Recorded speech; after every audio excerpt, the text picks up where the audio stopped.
following program is rated MAL. It contains strong language and is intended only for mature audiences. This week on the 5-Minute Warning.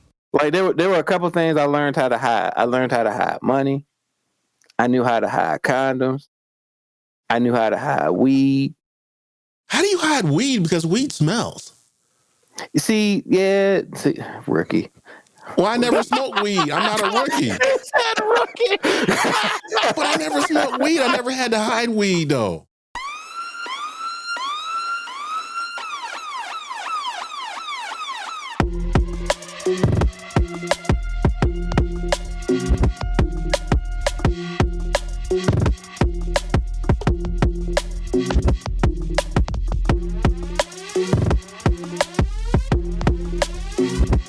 The show that gives you everything and nothing at all. That's everywhere you don't want to be. It's Ruben, Mo B, and on the ones and twos, AG.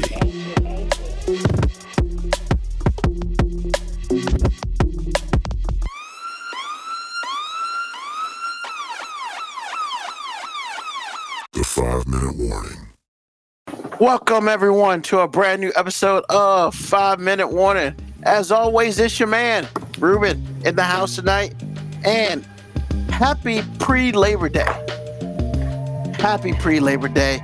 I know tomorrow's Labor Day. Hopefully a lot of y'all are off. If you're not, my bad. But hey, somebody got to work up in this piece. It just won't be me. So, welcome to a brand new episode. Of course, with me always is my man AG. What's happening, y'all? How you doing? And Mo B in the house. What's up, man?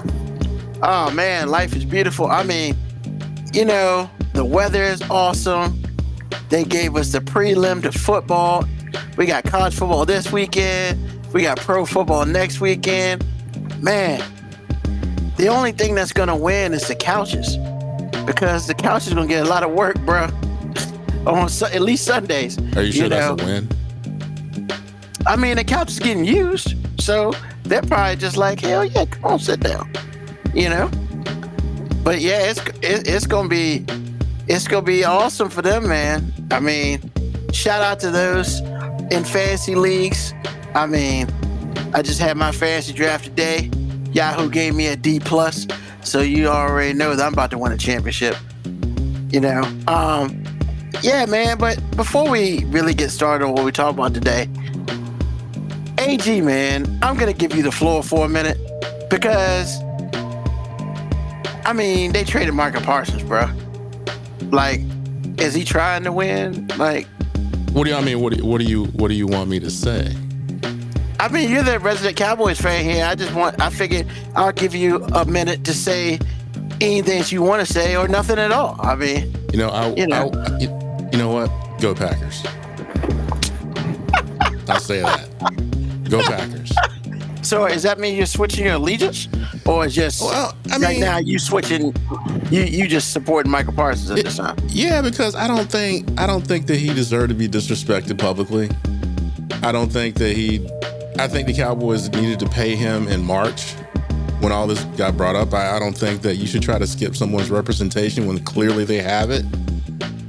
There's so many things that went wrong with this. I'm just kind of like, go Packers. I mean, because I'm thinking about it like if I'm him, I'm like, would I really want to put up with this? I just don't see any reason why any of this had to happen. So I'm glad he got traded. He didn't have to deal with, he has other problems now. He doesn't have the same old problems. I'm sure no franchise is perfect, but bro, that whole situation wasn't, and then you got your owner out there airing all your dirty laundry on every show he could be on. It was really unprofessional on Jerry's part. I don't know what the real problem was, but if you butt hurt, that's not the way to do it. So go Packers. So that's all I gotta say about it. I mean, bruh, Jerry Jones is not ever gonna win in his lifetime. That franchise is doomed until he dies. Not wrong. Well, I mean, the last time he won is No, don't say that. He's never won. Jimmy Johnson won. You ain't wrong. Barry Switzer. Barry Switzer. No, Barry No, that was Switzer Jimmy's won team. with Jimmy Johnson's team. That's true. He was like, That's true. what do y'all call most quarterbacks? Game managers? Well, he was, that's who he was. It's like one of the situations where it's like, okay, here you are, just don't fuck it up. That's Now, I what that give was. Jerry Jones mad credit for how he acquired the Cowboys, the chances he took on getting his college roommate to be the head coach for his football team. I give mad props to Jerry Jones on how he has created a show in Dallas, because, I mean, that's what he did. But, I mean, bro, like, he's never going to be responsible for that team winning. He's always going to be responsible for that team not winning. He is a detriment to his winning franchise. He knows how to make money. He's made his franchise worth a lot of money. But every time he talks about wanting to win, I'm just like, bro, you don't want to win because you want it to be about you. And you ain't good at what you do. Like, as far as, you know, putting together a football team and everything. Like, the smartest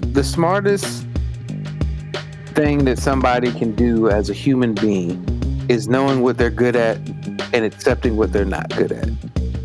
You're not good at putting a team together. You're not, like, you might feel like you are, but you've got almost 30 years of history to prove that you're not. I'm still trying to find a lie. I mean, we've said all this stuff on this show before. It's nothing new. Did you do a great job of making your team like the center of attention all the time? Absolutely, bro. You are the greatest NFL. You are the greatest football marketer in the game, bar none. You're not a good general manager, and as long as you keep trying to be one, then, I mean, you'll be watching the Super Bowl with the rest of us. All right. Yeah, I mean, he didn't get enough for Micah Parsons. I mean, but That's the worst part. That's the worst part. I mean, two yeah, first and like it's some dude. Nah, it ain't some dude. It's an all-pro defensive tackle. It's just he's just an older dude. But don't do that to Kenny Clark. Like he Okay. I feel bad for him because that's how this shit is getting framed. And he's like, man, I'm a 5-time Pro Bowler. What are you talking about? I'm one of the best at my position. The problem is, like, you know, you're 30-something years old. You ain't Michael Parsons. Well, And that's what I was gonna say. Because I mean, that the age part is what made him, you know, the rest of y'all. But I just feel like, and the whole deal was just bad, as far as I'm concerned. There was, I mean, the only winner in this is Green Bay. I don't think the deal is actually as bad as everybody thinks it is. I don't think the deal is awful because it's going to clear some room money wise. It's 2 first-round picks, be it late first-round picks, whatever. But that's not a bad thing. The problem is when he comes on the press conference and tries to talk to people as if they stupid, saying that this gives them a better chance to win now. I'm like, Did he really say that? Yeah, he did multiple times. in so many words. And here's the thing: some of what he said was true, but it's just you can't frame it like that right afterwards. Because he was like, "Hey, we couldn't stop the run last year," and Kenny Clark gives us, you know, a defensive tackle in the middle that's a known commodity at stopping the run. And he was like, "You can scheme pass rush, which a lot of teams have done for a long time," which is true. All of these things are true. But you can't give up one of the top 3 defensive players in the NFL and then try to convince the rest of the world that your defense got better. It just doesn't work that way. Well, that's what he tried to do.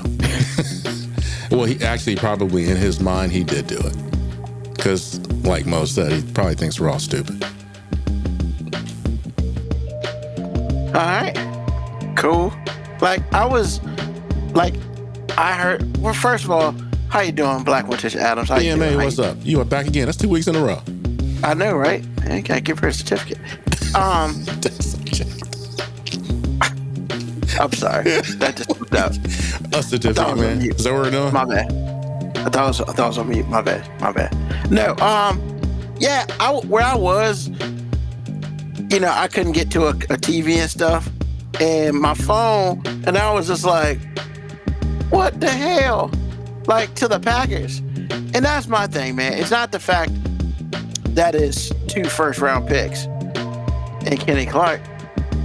I mean, there's 2 guaranteed low first-round picks. Now, with that being said, I guess they're betting on they're going to have high first-round picks.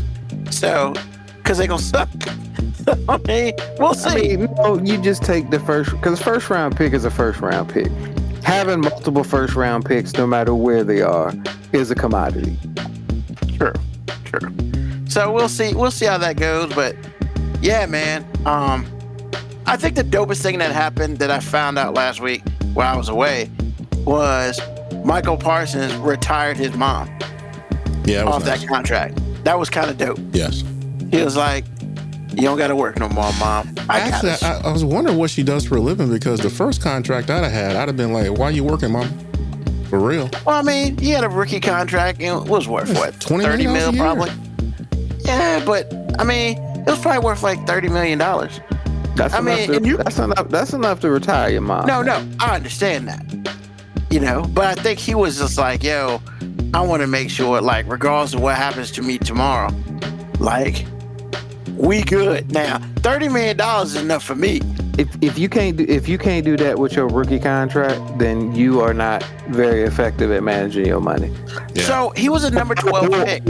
Or your mom is not very effective at managing money. I gotta put that part out there, because you could technically be like, yo, Mom, here's $2 million, quit. And she should be able to survive the rest of her life off $2 million pretty fucking comfortably. Yeah. That's retiring. That's 401k when you're 60 money. So but I guess the situation was, he wanted to make sure he wanted to get his big contract, because it's like $130 million guaranteed, like, bro, actually like, at signing. Yeah, like, so he netted probably $70 million just like because. So good for him. Yeah, because he's not in Dallas anymore. He is in Green Bay, so he got to pay taxes on that shit. So, but yeah, yes, we're glad that you brought the awesomeness back, Black Winter's House. That's my bad. I'll take you out that. Here giving out certificates and whatnot. I know, right? That was real foul. So there's that. So update on the garden.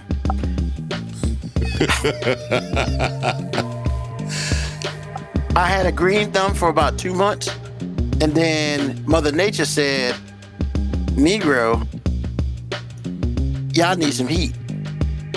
And my bad, I couldn't keep up. But I got a plan for next year. We doing garden updates now. I mean, he did warn you last week that he was going to do this. Well, Moco Cowboy asked about it last week. So, I mean, I told him I was going to give him an update, because I couldn't bring it to give that update last week because it was rough. But yeah, the potatoes are still growing, but everything else said, nah, we out, motherfucker. So the plan is, in the winter, I will devise a plan to do better. I will probably have to create some sort of irrigation system to do water better, because apparently I just suck at it. I suck at that part. So we'll figure that out, but it's gonna be okay. The potatoes should be, I'm probably about a couple weeks away from pulling those out, see what they look like. I did see like a little one about 2 or 3 weeks ago. So, I think the biggest thing that I discovered was, I don't know if everything that you had in that 1.5 by 1 tub can be together that closely. Yeah, that's the other thing. I can't put a whole bunch of shit in one tub. And when you tell me to go water your garden, don't tell me to go every 2 days. I mean, I didn't expect it to be 95 degrees every damn day. So that's just me. That's just me. So, hey, look, man. That is why I didn't invest in some crazy ass, like, whole big thing, because I have to prove that I at least A, can do it, or B, can fix the problems that I have. So I've taken some pluses, I've taken some minuses, I've learned some shit. So next year, I'm gonna have a plan. I'm gonna have a plan come December and the whole nine. So it'll be good next year. I had a question though. I was wondering why you didn't try to just start with one harvest of things, not multiple. And the only reason I'm saying that is just because, like, I'm with AG trying to grow that many things in one, spot. And some of those plants require different levels of, like, soil attention.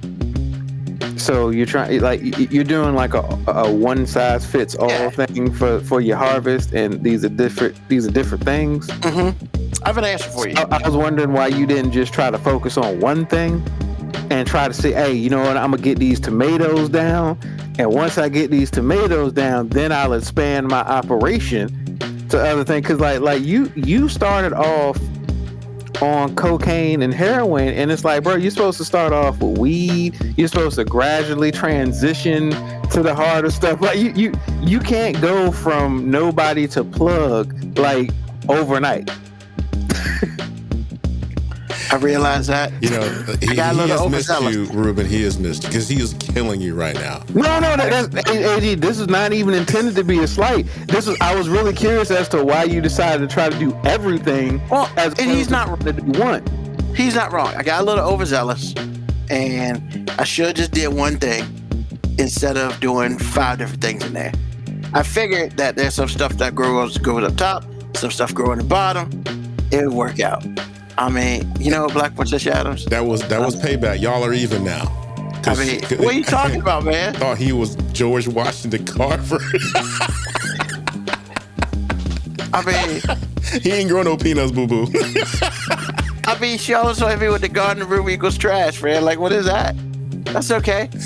I mean, I'm gonna let you have that. The only thing is, it's like, I would just like to see you invest in some sort of vessel that's bigger than what you had. Because basically you tried to grow all this stuff in a bucket. Well, and so a lot of it was based on, some of it was based on the financial. The other part was based on, hey, Ruben, if you spend X amount of dollars and you fail, then you got some shit just sitting around here that you're never going to do anything with. I got enough of that shit around my house. So I figured this way, it didn't cost me that much to get it started, and it was a learning experience. Because, I mean, some shit just don't happen right. Like, and that's okay. But Aaliyah tried to tell you, man, try again. I mean, I ain't gonna try again next year.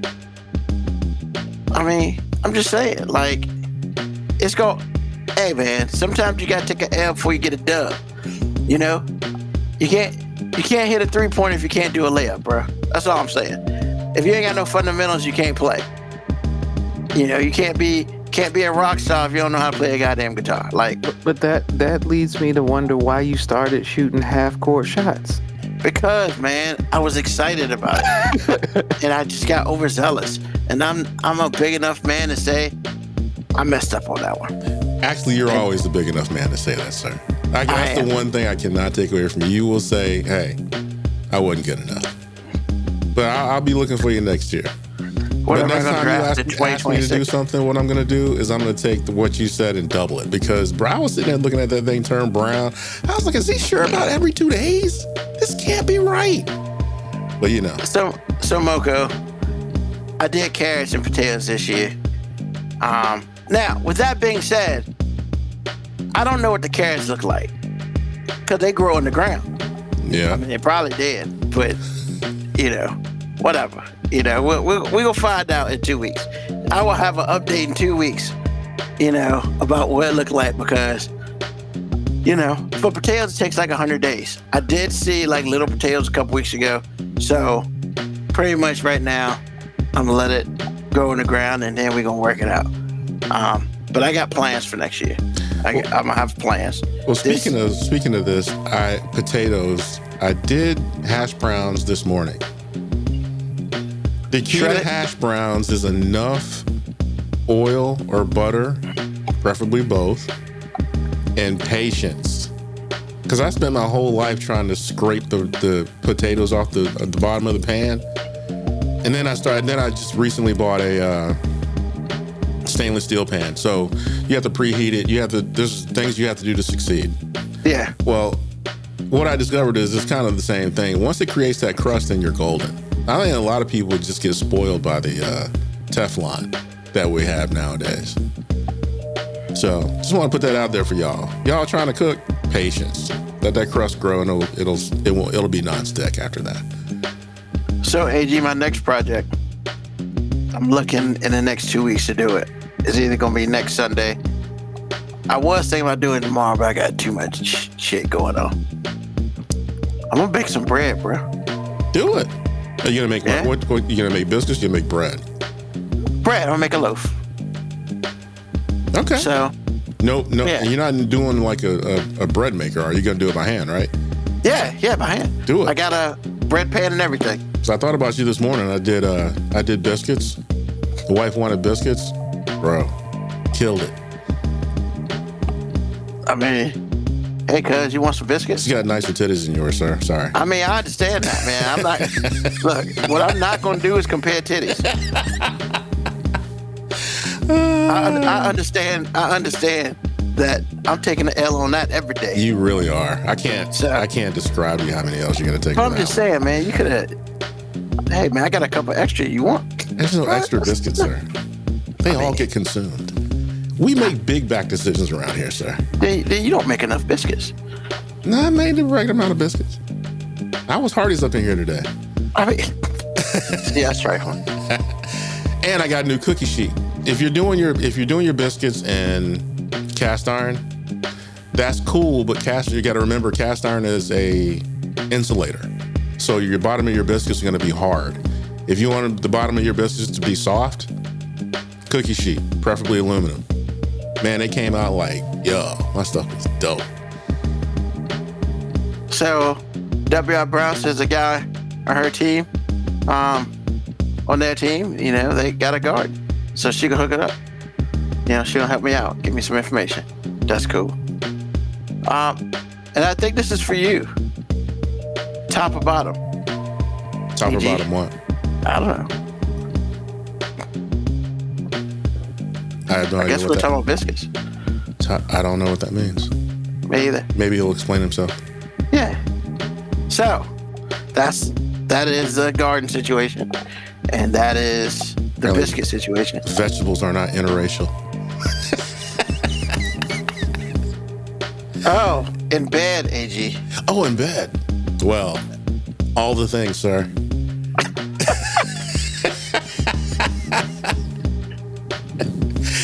AG, get a t-shirt and trademark. No, actually, I can't, because the first time I heard that was on Instagram. They say it all the time. Or maybe I was on the tail end of the trend, because I promise you, the first time I heard that, I was crying tears. Big back decisions. That's the funniest thing I've ever heard in my life. Big back decisions. All right, gentlemen. So this we for the first time in like 3 weeks we can get to a question. We can get to what we're gonna talk about. It's awesome. Now, Moby had a comment in our feed, and I'll let him address that. But the question of the day is, if you could have a theme song which you entered a room and it played automatically, what would it be? Just like, remember in the movie I'm Gonna Get You Sucker, the dude walked in with theme music behind him. He had BDP playing behind him, Jack Spade, and then he's like, every hero needs his own theme music. So I'm gonna start with Moby first. Moby, if you walked into a room, what music will be playing behind you? I mean, my caveat to that was like, I feel like that depends on what part of your life you in. Cause like, I guess I don't feel like I'm the type of person that the same theme song would describe me walking in a room at 19 and then at 30 and then in my 40s. Like, I feel like the theme song has to adjust. There has to at least be a remix in there. I mean, Which gotta be means you something thought wrong. about this.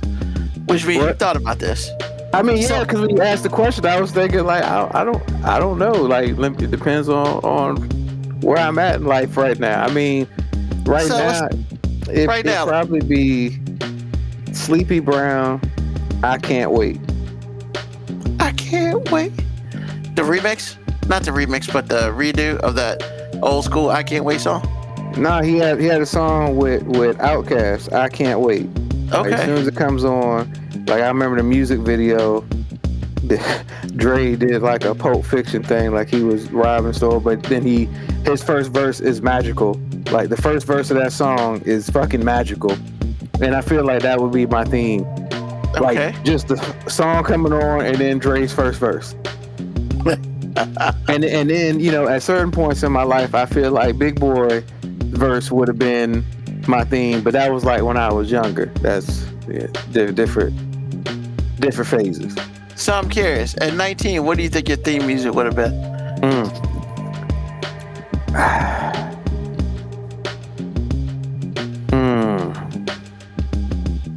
That is tough because it's hard for me to really.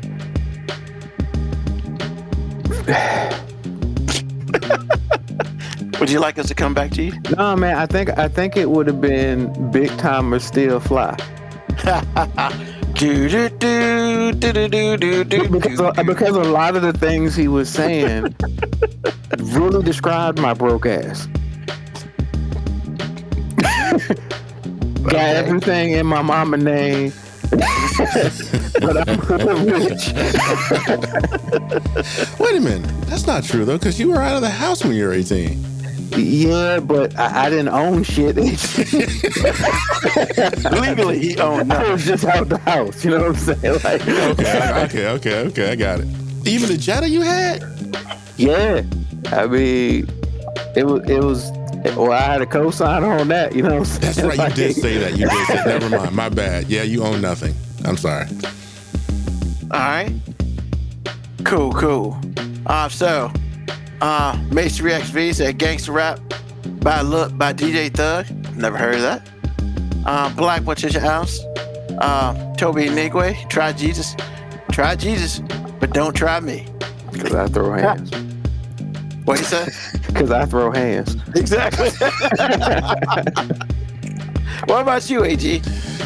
I read that and my first thought was Back in Black. AC/DC. Okay. That was my first thought. Okay, but then clearly you had a second. Yeah, I did. And my second, again, AC/DC was Those About to Rock. So I'm going to stick with the second one. What's the second one? I just said it, For Those About to Rock. Oh, okay. Cool. So, I, like Moby, was thinking about different phases of my life. At my last job, you know, I could have been like, We Are Who We Are by Kesha, because that's a pretty powerful, excitable song. And, you know, just a whole different situation with that. I would probably say there was a time in my life when I would say my theme song was probably somewhere near Straight Outta Compton. You know, especially in Petersburg, straight out of Petersburg. You know. Can you compare Petersburg and Compton though? No. I survived in Petersburg. I probably wouldn't survive in Compton. You sure? Yeah, I don't think I would have survived. Okay. Nah. You know. But I would say, you know, now I'm probably looking more like a Cult of Personality by Living Color. Explain. We think about that. So, you know, I guess part of it is, I guess, with the song itself. I was a big Living Color fan when I was younger. I did not know that. Yes, I was huge. Not huge, but I was big. I had a couple albums. You know, Cult of Personality is one of my favorite songs. Anyway, and you know, a lot of that was about history and how, in my opinion, history came how, basically you reap what you sow when it's all said and done. And so I'm a big guy on karma. And I feel like, cult of personality is one of those things. Like, if I'm feeling ultra petty that day, like, I'm feeling that for real. So that's kind of what I was thinking, Comments? Yeah, I just feel like it's hard to narrow down, like, for me, and plus, like, I feel like so fluid with music anyway, so it's hard for me to narrow down, like, one song that I'd want to be my theme song when I walk in. So then that's why I was like, man, different parts in my life, Yeah. Totally different. And honestly, I probably could go through the different phases of my life and be like, yeah, that's who I was then. Yeah. That's who I was then. Yeah, definitely. Same. I came to a realization this past week. And I was like, especially when I was younger, not as evident now, I'll put it that way. But when I was younger, I was really about being the center of attention. Like, a lot. Really? Like, yeah. I mean, but it only was in certain places, right? Like, I would say around my family, not so much. But when I was in a group of people who the people who outnumbered me didn't know me, oh yeah. Like, I just came to that realization. I was like, wow, man, because I look at a lot of pictures, and a lot of my pictures, I'm dead smack in the middle. It's just, I mean. And this only goes down when you're in a room full of strangers? Well, when I'm in a room when the people who don't know me outnumber the people who know me. So, like, I realized, like, when I was doing 4-H, yeah, I was really, I was normal and everything, but I was just a lot more carefree. I think part of that was because, honestly, I didn't have anybody to check me. For real. Whereas, like, family, you can only go so far. And your family will bring your ass back in. Well, what the fuck you talking about, man? What you doing? You know what I'm saying? Because family be keeping it real. Okay, I agree with that. Whereas, like, other people may not know how to necessarily handle you, And I would say back when I was younger, I was a bit of a wild card in certain things. Now I'm a little bit more polished. However, depending on the situation, the wild card does pop back up. But yeah, I just had that epiphany like last week, man. I was just like, just thinking about stuff. I was like, wow, man. The courage level was different around people you necessarily didn't know or people who necessarily didn't know you. Because I think I made a statement to someone because, it was like, so, how long have I known you? And I made like the worst answer ever. I was like, you probably knew me before I knew you. And that person's like, yeah, I think you're right. And I was just like, that is such an asshole statement. I mean, I guess that statement could be taken as an asshole statement, but I'll be honest, I'm not ever seeking to be center of attention. It's not ever really my thing. But I mean, I bet I've run into people who said they remember me from like high school or college or other things, and I'm just like, yeah, you probably knew me, but I'm pretty sure I didn't know you. And that's not an arrogant statement. That was because I wasn't trying to know people. Like, but based on what I did, people knew me, but it wasn't me trying to get people's attention. And I think in the situation and when and why I was asked and what the time frame was, it kind of fell into place because it made sense, because what I was doing at the time a lot of people knew who I was, and I didn't know them. So it just once it kind of came out, it just sounded like an asshole statement. But I didn't really say it to be an asshole. I was like, yeah, because of what I was doing at the time, you probably knew who I was before I knew who you was. I mean, that's not shitting on the other person. It's just what it was. Just like, for instance, like companies and stuff. We know who owners and stuff of companies before they know who we are. And stuff like that. So, yeah, but I thought about that. I was like, man, that sounds like a real asshole statement. I mean, when I saw this question, I thought you was trying to get your wrestling entrance music down. You know what I'm saying? Like when you come to the arena, or when you come to the mat, like what music you want to be playing as your entrance music. Because that's what I was thinking. I was like, man, my entrance music would change as my career changed, and my life has changed dramatically in the last 20 plus years. Yeah. I mean, it didn't really come from that. It really did come from I'm Gonna Get You, Sucker. Because I always thought that shit was funny at the end. How, the older guy has theme music, and then Jack and Spade, Keenan Ivory Wayans had his own theme music with BDP, and the other dude had them old motherfuckers playing his music for him. So I always thought that was funny.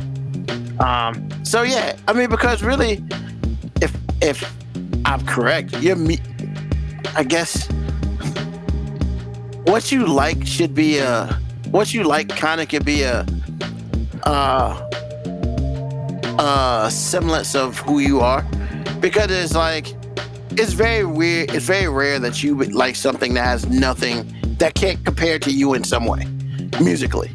Like, whether it's the words, or whether it's you like fast music, or you like slow music, or you just love that bass line for whatever reason, that hits you in a certain way. It becomes part of you. So that's kind of what my thought was on it.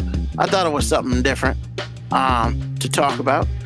And I'm just happy that we got it off this week, because the last couple weeks we've been on tangents and shit. AG, would you say that AC/DC song like would have been your theme music for like the last 30 years? I can't think about it, because I'm thinking, like you said, like a performance. Like, you're about to go on and you want some theme music to come in on with. Yeah. That's the way I was thinking. But now that I'm thinking about it, the way you actually meant it, it's actually, I don't know if I'd have it for different times in my life, but I would probably have it would be situational. What would your theme music be walking into the house after you had a great day at work, and you just want to be like, I am all the shit? Like, what would your theme music be walking into your house?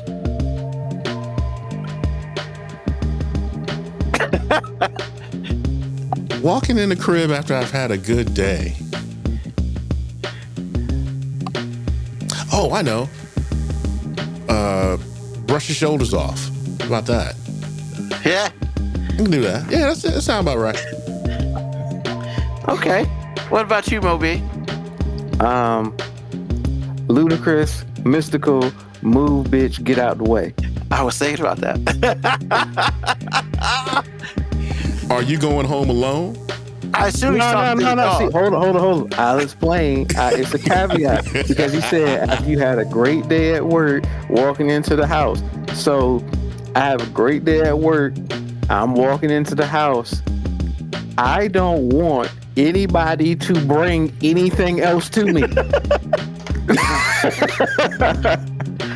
I can see it now. Moby walking in the house. Stiff arm.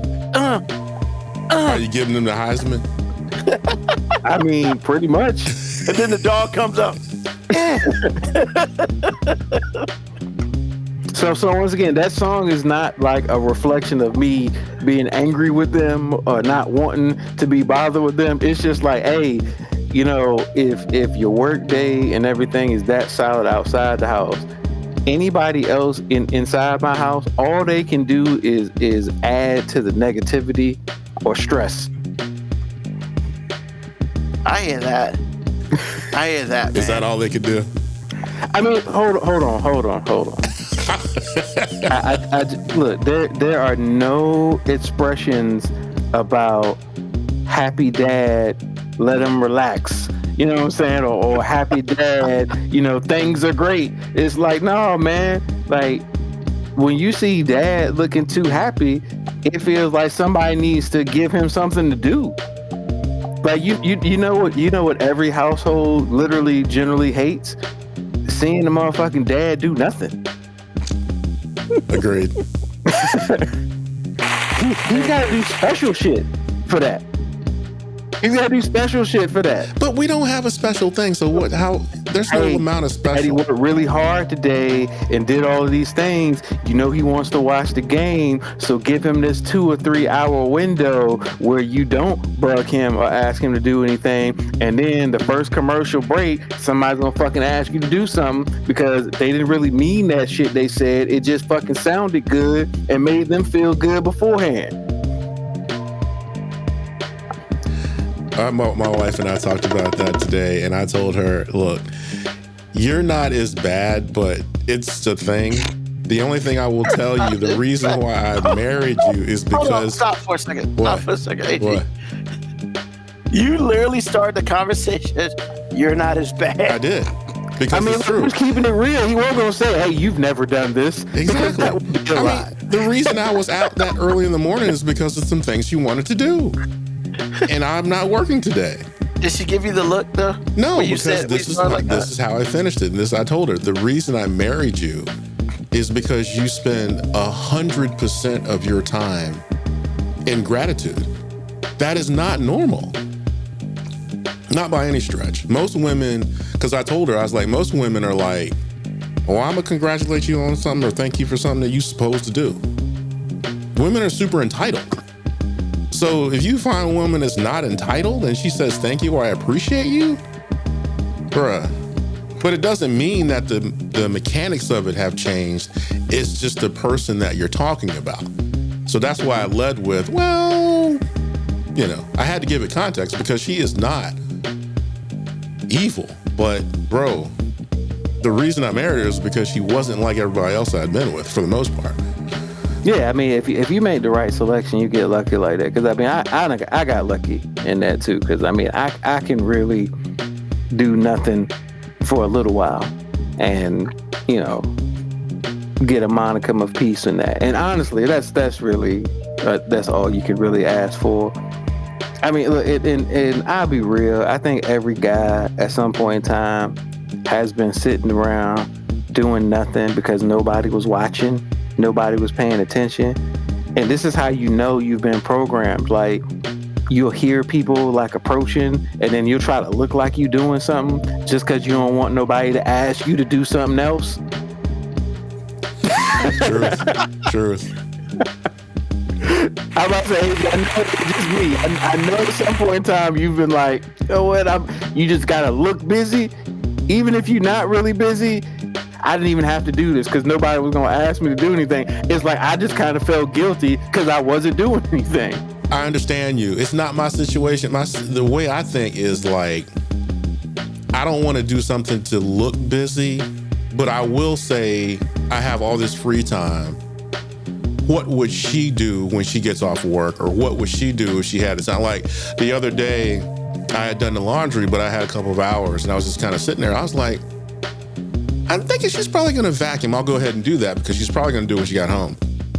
But the difference is, from most men, I got a text 3 hours later, and she was like, oh, thank you for vacuuming. It looks great in here. See, that'll make me do it some more. But no, I totally understand what Mo's saying because it's like, yeah, you don't want to look like after a while you're going to be like lazy.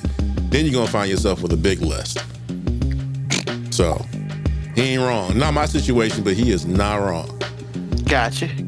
And mamas are included in this. Like for me, I was an only child, and I was like, it was just me and my dad. We were the only testosterone in the building. So if we weren't doing anything, my mom was making plans, sir. She was making plans. Next thing I know, I'm renting a Bobcat. My dad's got a shovel and a saw, bro. So I'm just letting you know. And she's sitting there looking out the window, just like, yeah. That's right, convict. Just saying. I tried to make it a point not to be home when my mom got home, because I'm just like, hey, if I ain't here, she won't ask me to do nothing. True. I mean, you get groomed from the time you're a child. If your mom is in the house, the time you're a child, if you're a boy and your mom is in the house, you get groomed on what you need to do so by the time you get married, you already know. Or you already know, so you make two choices. It's like either you get married and you keep having a mom, or you just stay single for the rest of your life. Because I promise you, that is the only way to avoid it. Otherwise, you have a honey-do list that's perpetual. Yeah, because I mean, you get groomed early. I say you get groomed earlier than that. Like when I go to my grandma's house, like, everybody knows if I go to my grandma's house, like, I go there just to see how she doing, and I know inevitably you hit me up like, oh yeah, she asked me to do this, and this. I ain't mad at her for doing it, but like, you know, I knew going in, I wasn't gonna go over there and do nothing. Exactly. True that. Exactly. True. Now, does your grandma try to sneak you money though, for real? Like when you were younger? Yeah, she did. She tried to. Okay. Because when I did something for my grandmother when I was younger, she would try to slip me a $5 bill. Yeah, but see the thing it was weird because my grandma would do it, but she wasn't really good at sneaking it. So then my mom would be like mad, like, and be like, "What did she give you? Where's my cut?"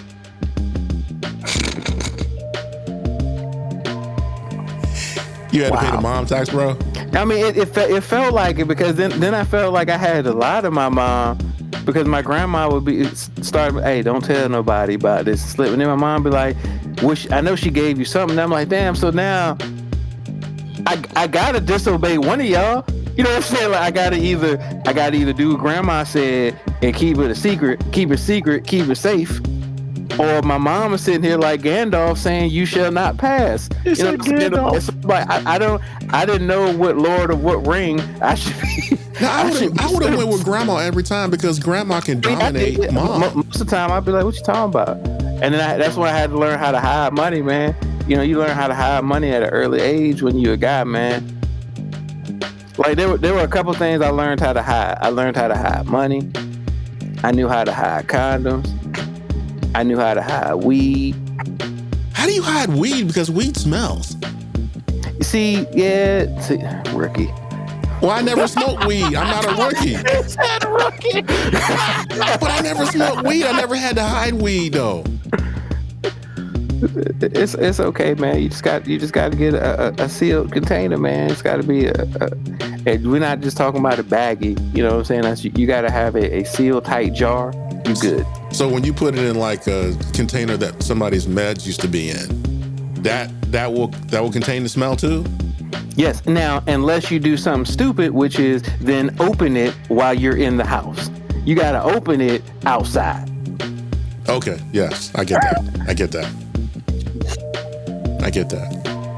But yeah, so that was actually like, you know, when I stopped hiding condoms, that was like my form of rebellion. I was just like, I'm not gonna hide this shit no more. Mama fucking. I'm just gonna put it out. I'm just gonna put them on the wall. Damn. He did that there. That's not even a lie. But that was, were you living at home when you did that? No, but I'm saying that was part of my freedom when I had my own place. I'm like, hey, man, ain't nobody hiding this shit no more. Because you had panties on the ceiling fan blades, right? I was in college. I'm just like, hey, bro, I'm not hiding this shit no more, man. I mean, if you want to be part of the decoration, you just go ahead and throw it up there. Part of me basically being like, bitch, I'm grown. I ain't got to hide shit no more. Like, hiding shit is childish. You know what I'm saying? Like, that's not what I'm doing no more. Now, many would argue hanging random panties on the ceiling fan is childish, but I mean, hey, I'd say, fuck you, don't judge me. Is it childish or is it petty? Yeah, you know. I'm going to say that's petty. I'm going to say that's childish. It depends, right? I mean, because like back in the day, you know, if you were, as W.R. Brown says, homo B, you know. I just saw that. I just saw that. Sometimes, I mean, it's okay to let others know that, hey, I am around and I am sexual, but I protect myself. That's what putting drawers on the ceiling fan does, and that's what condoms on the wall does. Hey, bro, Hey, man. you went way deeper than I actually was ever going. I put the condoms on the wall over the bed because it was easy to grab and not fuck up the mood because I ain't have to open up a drawer. I put the panties on the ceiling fan because sometimes I would be cleaning up the room and find panties and I ain't know who they belong to. And I ain't want to just go ask no random chick, hey, did you leave your panties here? Did you leave your panties here? So I figured if I put them on the ceiling fan, if somebody came in, they could claim them. I called the fan lost and found. I would wash them and then I put them up there and be like, hey, if they're yours, take them. I mean, or it could have been like, he was. I'm just saying, like, you made what I did sound like way deeper than it actually was, and honestly, it was about simplicity and laziness more than it was about like having some deep underlying message. Well, the other option was you could have been like Tupac and you got around, but I didn't want to say that. Well, I think somebody already said it, which was Homo B. Yeah, but she know me, but I wouldn't know ho. You know what I'm saying? I wouldn't know ho. I don't know, man. That's your wife. She knows you pretty good, bro. She ain't know me back then. she did not know me back then, and if she wouldn't know me now, back then, don't want me. She probably wouldn't have liked me, but she didn't know me back then. I had a reputation that I didn't earn, and I didn't try to. Are you sure? No, I'm pretty sure I didn't earn the reputation that I had was way bigger than I actually was. I just didn't. I ain't feel like arguing with nobody. You know what I'm saying? It's just I ain't feel like arguing with nobody. So you can take Yellow Jacket just to stop the static. Yeah, just whatever, man. Like, look, man, because people gonna think what they want to think of you anyway. And I felt like I would just be wasting time trying to, plead my case to a bitch I ain't care about. I mean, that's fair. It absolutely is fair. I mean, because at one point in time, I would have said, like, at one point in time, my theme song would have been like John Legend, Save Room for My Love, because I was living like that for a short period of time. There was a period of time in which there was like, I had a busy calendar of events and activities with different personalities and women. That's a whole lot of words, sir. I frequented a lot of events with multiple women for a short stretch of time in my life.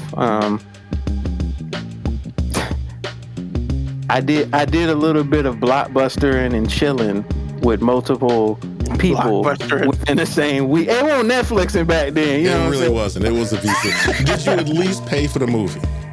I mean, yeah, sometimes. Okay, you cool. Pay for the DVD. You good? Yeah, you know what I'm saying. Sometimes, sometimes I microwave popcorn. Yeah. I mean, sometimes she would. You can just buy the microwave popcorn. I mean, sometimes she would cook. I didn't ever ask. But if you cooked, I'm gonna eat. I was fat. I wasn't gonna say no. Unless it was terrible, then it's like, nah, bitch, I'm good. If it was terrible and I was over there, I wasn't over there to eat your food anyway. The food was just a bonus, right? Yeah, I mean, I'm just saying, like, look, just if I knew you couldn't cook and I was still coming to the crib, that meant I ate before I came there and I wasn't there for your meal. Well, all right. I was there to have stimulating conversation and discuss future plans and activities with your vagina. No, not necessarily, man. I do like conversation, man. You got to say the important things like, hey, how you get home? How you get home? Wait a minute, I thought you were going over her house though. or like, hey, I gotta get out of here in like an hour. Just letting you know. I'm going by 7-Eleven. Need me to stop for something? No, I'm just saying. I feel like guys back in the day didn't understand that it was important to like give your time window early on. Because they expect you to cuddle and stuff. No, see, Ruben, I'm not even saying it like that because I would just say sometimes like a busy schedule can give the wrong impression. Because like sometimes you're going over because you generally want to see that person. Like, hey, I got this window of time. you know, because I had 3 jobs at one point in time. So like, you know what I'm saying? I'm bouncing. So I got this window of time I want to see you. So let me let you know when I need to leave. So you don't. So just in case some frivolous activity starts to transpire, and we complete that activity, and then I'm packing up and getting ready to go. Now you think, oh, you just came over to do that. No, I got to go to work. See, but if you let her know at the beginning, hey, I got to be at work by this time. Now, anything that goes on and you got to leave, like, hey, you knew what it was before it started. So it won't like I just came over here, completed my goal and left. Yeah. Like, this wasn't part of the plan. This was just like, hey, all right, you know, look, man, at the end of the day, when I was single back in the day and I was hanging out with women, you know, vagina was like when somebody offers you food at their house. Like, whether you hungry or not, you'll say no the first time. But if she throw it out there the second time, it's like, all right, I'll have a little bit. I'm still trying to find a lie. I'm just saying, you know how AG, like, if somebody offers you some food, you be like, no, I'm not really hungry. Nah, man, come on, man, we got plenty, man, you can have some. All right, man, I'll take a little bit. That's pretty much how vagina works as well. It's like, nah, I really ain't come over here for that. I mean, all right, I'll take a little bit. I'll take a plate. Man, it just sounds like the Rapper's Delight remix. But is he wrong? That's the question, Ruben. Is he wrong? I never said he was wrong. That's all that matters, though. I mean, I can't say he's wrong because I've never experienced such. So I didn't have the roster. I didn't have the roster or the If I had calendar. the flag, I'd throw it on the plate. You don't That have is to have a not true. roster for that, though. Yeah, how about I say that has nothing to do with having multiple women. You know what I'm talking about, though. I mean, I've never done it myself, so Never done what yourself. Well, you didn't have. Did you have 3 jobs at a time? I did. And you never had to do that. I mean, I've done the 3 jobs, but I didn't have women that go along with them. No. Okay. Well, You didn't have to have plural. If you just had a woman, anybody you had to spend time with. I didn't. It's just what it was. okay. Well, I've had to do it before because I had a woman say this to me one time. I swore it would never happen again. Oh, she said, never forget this. Oh, you can fuck me, but you can't take me nowhere. I was like, ouch. Because I wasn't trying to do that, but it just worked out that way. What he's saying is absolutely true. If you set it up beforehand, then even if she, butt hurt, she's not going to say anything to you. She already knew. AG, I cannot imagine what I would have said to somebody back in the day if they'd have said that to me. Like, you can fuck me, but you can't take me nowhere. I'd have been like, because I ain't have to go nowhere to fuck you. You know what? See, I was trying to avoid getting slapped, so no, I wouldn't be saying those things, sir. I'm dead. You know what, Ruben? I do want to let you know that last week Moby wasn't on the show, and we got the intro because of that, and I'm letting you know that's the only reason why, because he said 3 or 4 things like, bro, we'll never get an intro again. Look, man, I've already established the fact that in my life, I'm never getting intros if Moby's on the show. I'm fine with that. I've made it. In my life, I've dealt with that, and I've just moved on, and I'm fine with that. Are you sure? Because I don't have choices, man. Look, AG, I understand the precarious situation that women can put you in sometimes due to no fault of your own. Because like you said, you didn't want the events to transpire that way. That's just kind of how it happened. Yeah. And perception is reality. So her perception was, oh, that's all you came to do, and that's unfair.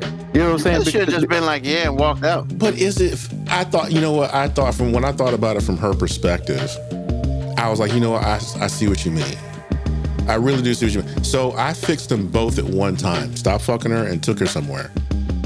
See, and Why are you punishing yourself? No, so kudos to you. Because it wasn't that big a deal to start with. But what I'll say is, like, look, man, I've listened for 30 plus years of my life to women tell me how horrible men are at communication, and all of the women's negative views of what we do comes from a lack of communication on their part, not ours.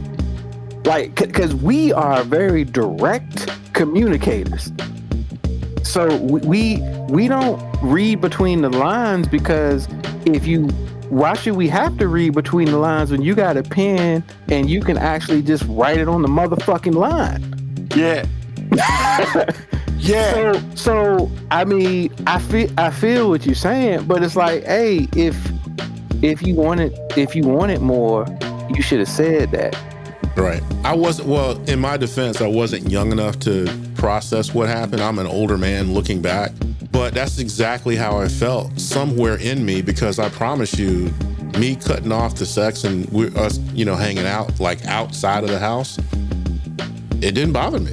And then she was like, well, no, I'm good. We're friends. I'm good. And then that's a whole nother thing. But yeah, all she had to say was, hey, let's go out. Okay, let's go.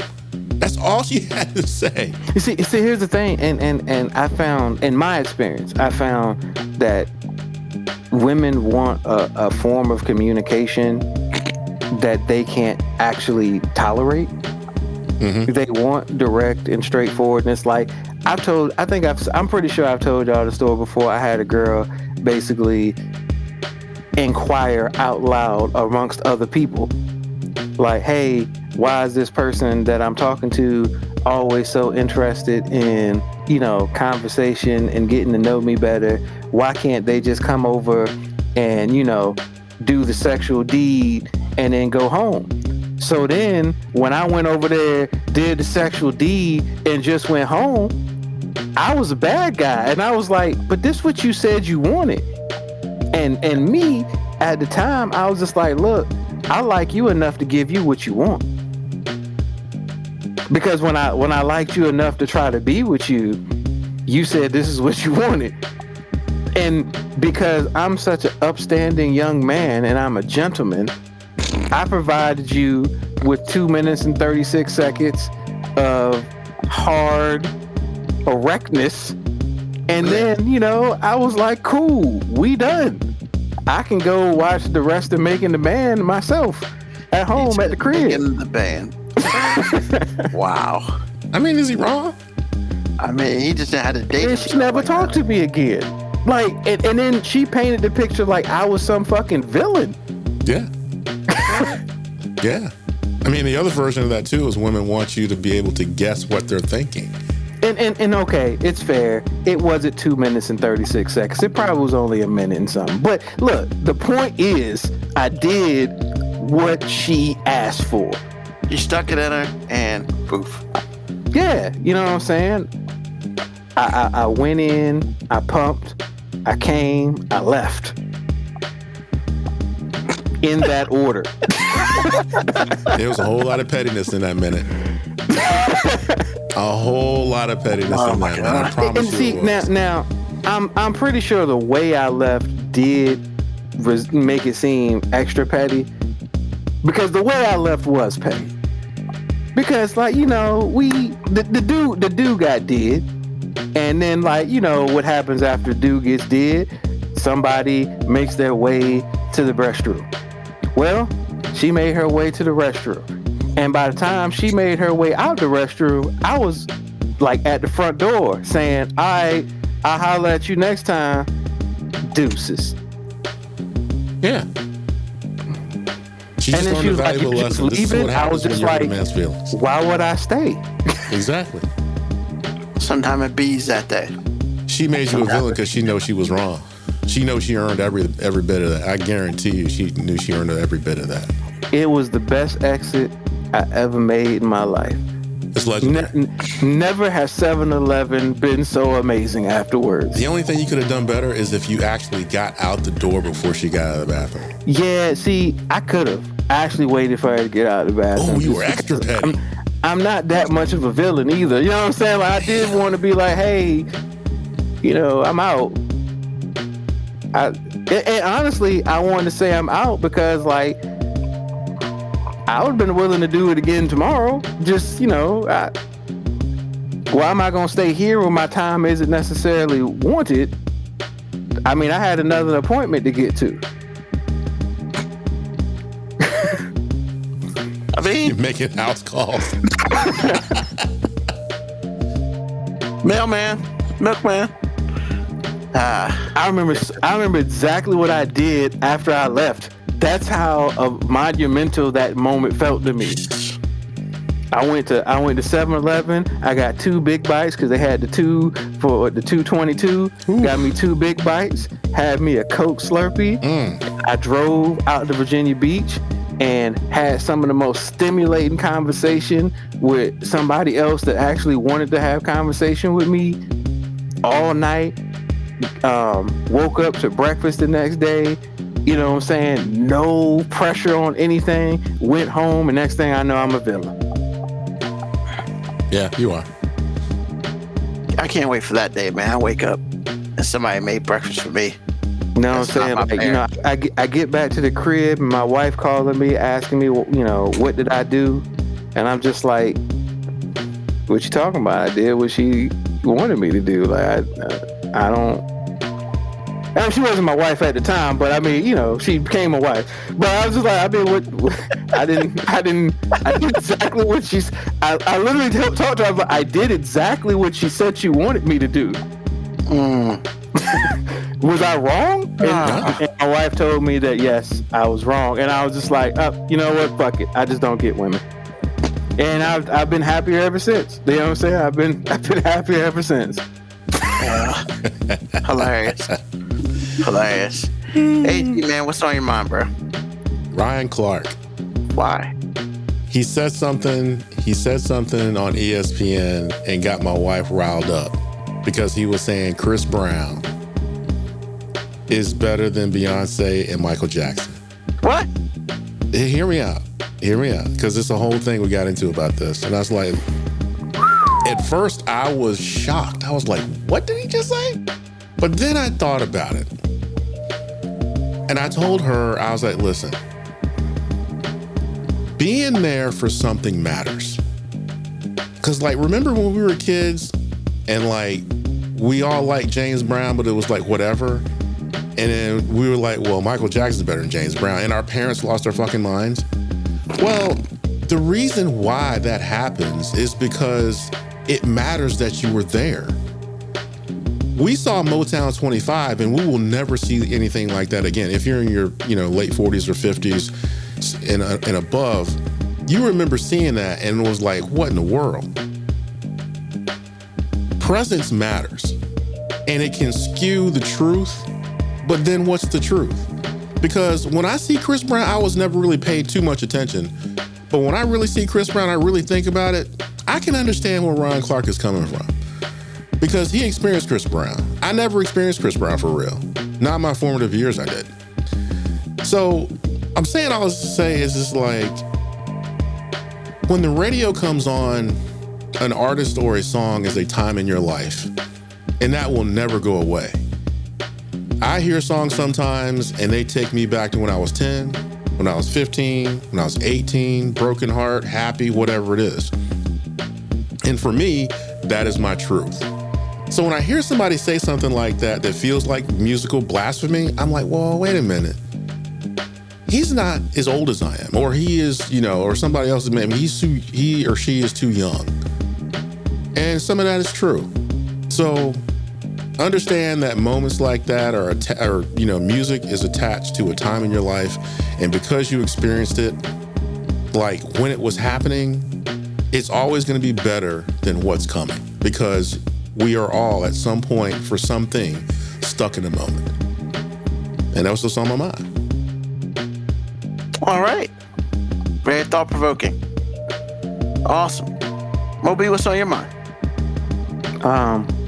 U.S. stops at Georgia. I know I haven't said that in a long time. And if you don't know what I'm talking about, I mean, the United Republic of Florida should probably have lost its stateship a long time ago. And I got numerous reasons why I feel that way. From Florida Man News to the fact that they had to make a whole Netflix fake thing that had renditions of actual real stories. Like all those things that were fake in that Netflix show are real fucking stories from real Floridians, those international immigrants. Those that really happened. And politics, I don't even want to talk about the politicians there. Like, it's not all of them, but it's enough of them. And yeah, U.S. stops at Georgia. And the reason I'm feeling like this even more is because as we come to the time of year in which Florida gives us their best import, which is their college football players, I just thought it was really important that we let people know that yes, it's cool that Miami is doing well. Cool, Florida State beat Alabama. You know what? Alabama has been protecting the fucking rest of the country for a long time from Florida by taking all of the talent and speed from Florida and letting them play football for Alabama, which isn't really a fucking prize, but it's not Florida.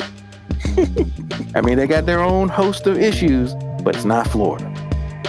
So look, before you go running off talking about how the U is back and Florida State is great and maybe University of Florida will actually have a successful season in SEC, and you start to convince yourself that this Florida thing is good, just remember, U.S. stops at Georgia. It's okay to enjoy those Florida imports. We haven't tariffed them yet.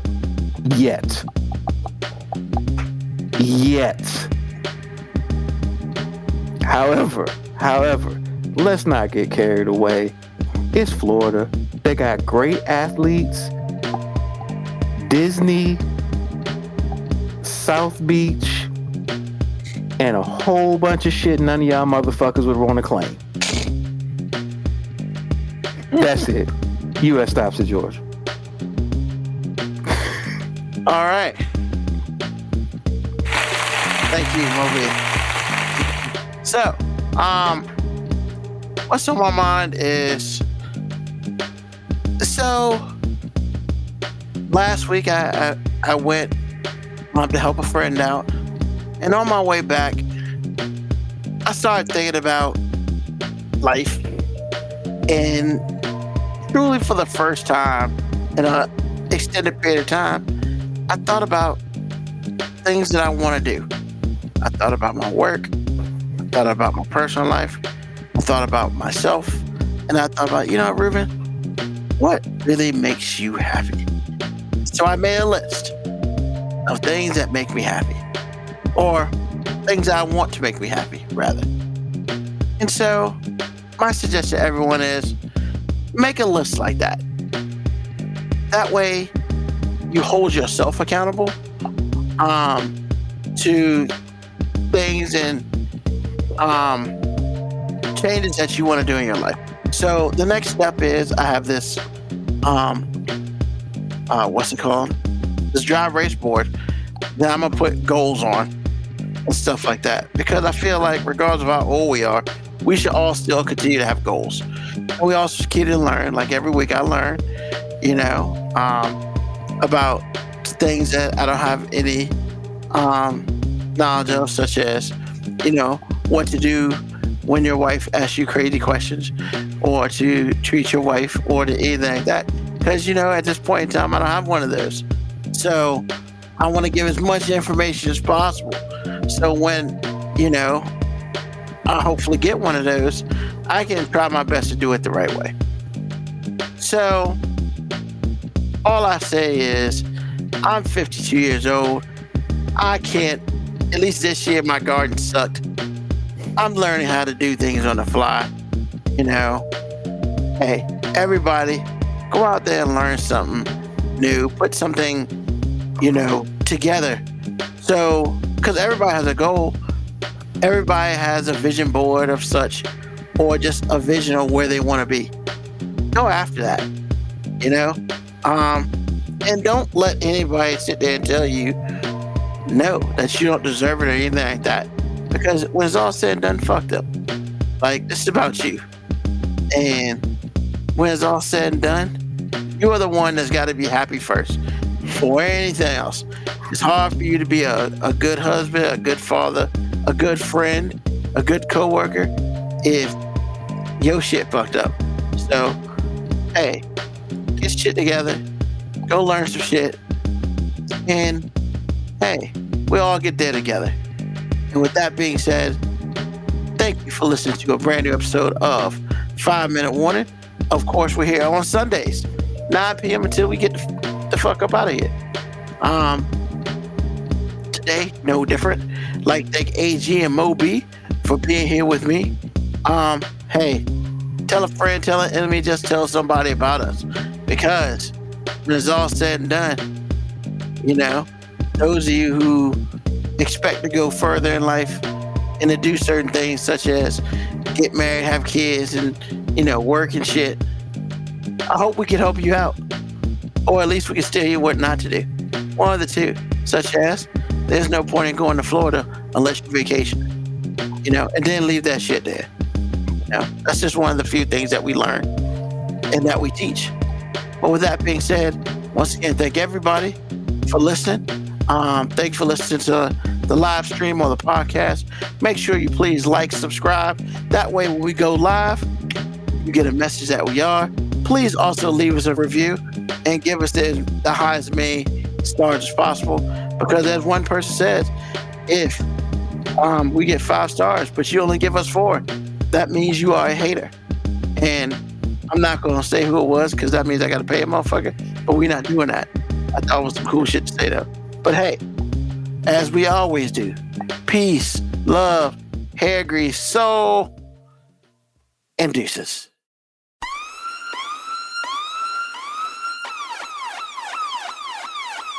Email us at 5minutewarning19@gmail.com. And also leave comments on Facebook and Twitch. Search 5 Minute Warning. Contact us on Twitter at AG_FMW podcast, at Newsman25, at FMW 2019. Contact us on Instagram, Moby 5 Minute Warning, AG_5 Minute Warning, Newsman25. You can listen to the podcast at Apple Podcast, Spotify, or wherever you get your podcast.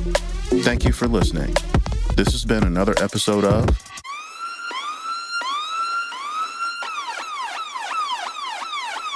The 5 Minute Warning.